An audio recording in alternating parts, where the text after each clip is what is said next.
nós precisamos reconhecer que o julgamento de Deus sobre o homem não é injusto ou cruel, mas é uma consequência do seu caráter e parte necessária e fundamental do seu governo. Você conhece esse Deus? Sim, esse Deus existe e por causa dos seus atributos, por causa do seu caráter, ele se ira todos os dias. Ele fica todos os dias indignado quando ele olha para a humanidade e contempla o pecado que assola o mundo. No vídeo anterior, nós começamos a falar sobre os atributos de Deus. Deus tem atributos incomunicáveis, que só ele tem, como a eternidade, a onipotência. E Deus também tem atributos comunicáveis, que ele compartilha com a humanidade, como a bondade, a justiça, o amor. Vimos também que no início o homem tinha comunhão com Deus, porque era parecido com ele, porque tinha atributos iguais aos de Deus.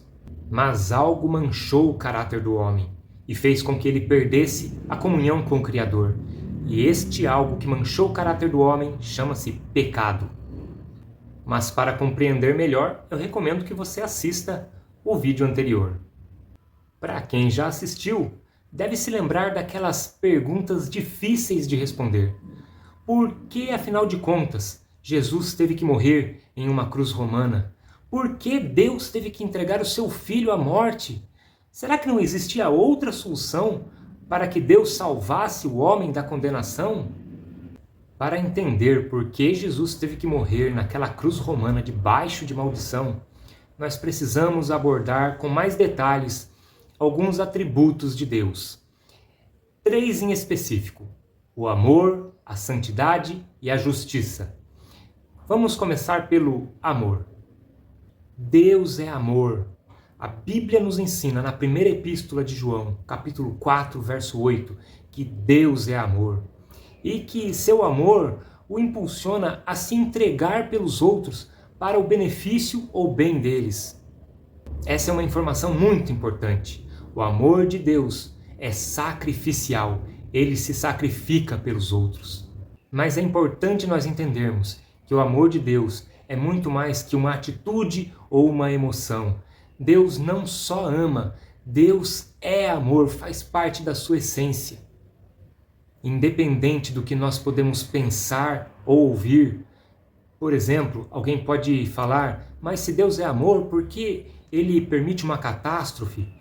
Volto a repetir, independente do que nós possamos pensar ou ouvir, o testemunho inabalável da Bíblia é que Deus é amor. Como nos diz, por exemplo, a primeira epístola de João, capítulo 4, verso 16. E nós conhecemos e cremos no amor que Deus nos tem. Deus é amor, e aquele que permanece no amor permanece em Deus, e Deus nele. O segundo atributo que nós precisamos abordar é a santidade de Deus. A Bíblia nos ensina, no livro do profeta Isaías, capítulo 6, verso 3, que Deus é santo, santo, santo.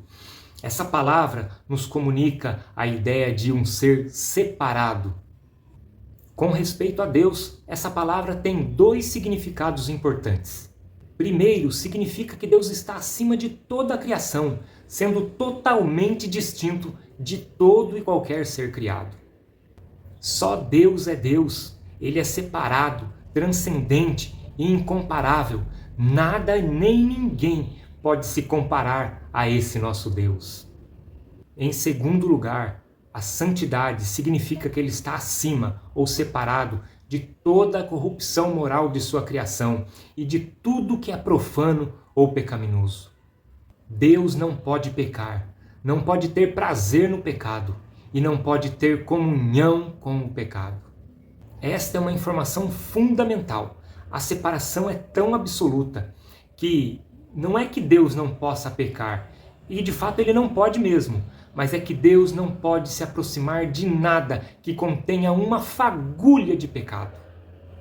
É como se 1 litro de água limpa que não pudesse ter contato com uma gota sequer de água contaminada. Veja esse texto do profeta Abacuque, no capítulo 1, versículo 13. Tu és tão puro de olhos que não pode ver o mal, e a maldade não podes contemplar. E por fim, Deus é justo. A palavra justo nos fala da excelência moral de Deus.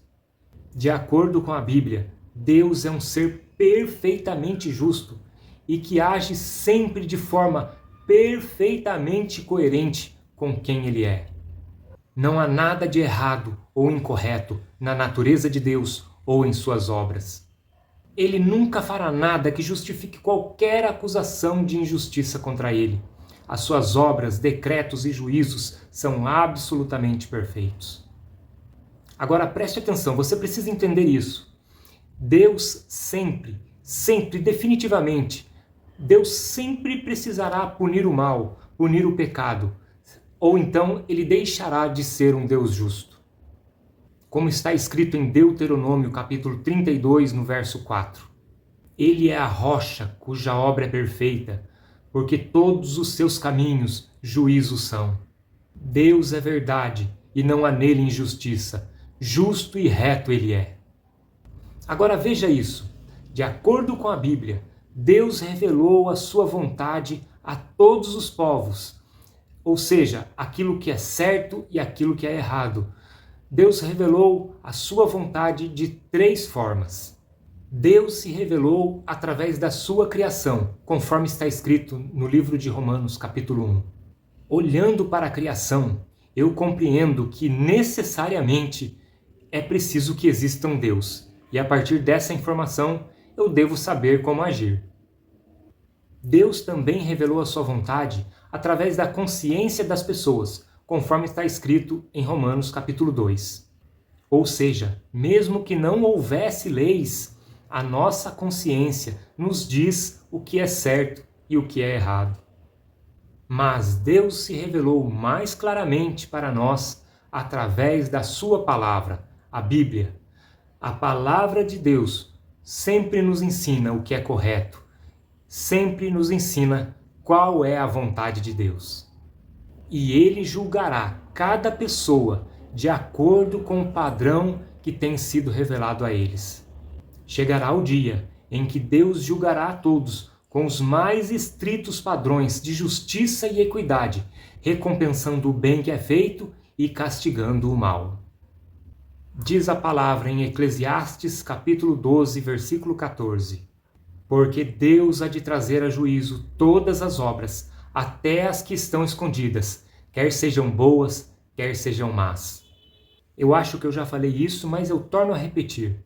Nós precisamos reconhecer que o julgamento de Deus sobre o homem não é injusto ou cruel, mas é uma consequência do seu caráter e parte necessária e fundamental do seu governo. Se Deus não agisse contra o mal, a impiedade e o pecado, Deus não seria um Deus amoroso, santo e justo, e, consequentemente, ele não seria Deus. E você? Você já conhecia esse Deus? Uma coisa é falar de Deus, a outra, completamente diferente, é conhecê-lo, conhecer os seus atributos, conhecer o seu caráter. E uma vez que esse Deus é verdadeiramente conhecido, a humanidade, nós nos tornamos como nada. Quando nós vislumbramos o quanto Deus é amoroso, santo e justo, nós percebemos o quanto nós estamos distantes daquilo que Ele desejou que nós fôssemos. E então nós percebemos o quanto nós precisamos de Deus.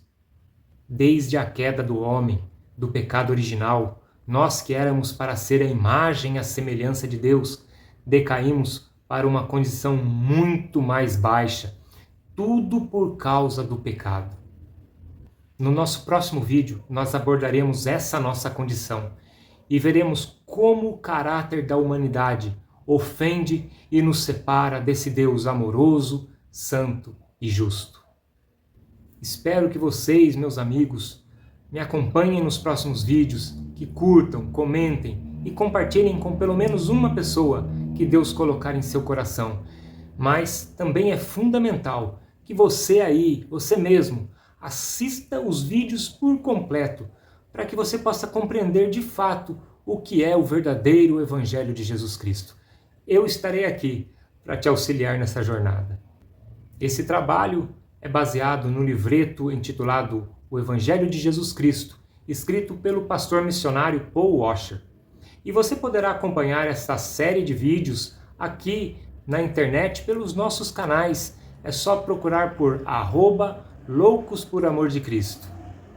Muito bem, eu espero te encontrar no nosso próximo vídeo dessa série, o quarto, a série O Verdadeiro Evangelho de Jesus Cristo. Um forte abraço e que Deus abençoe a sua vida.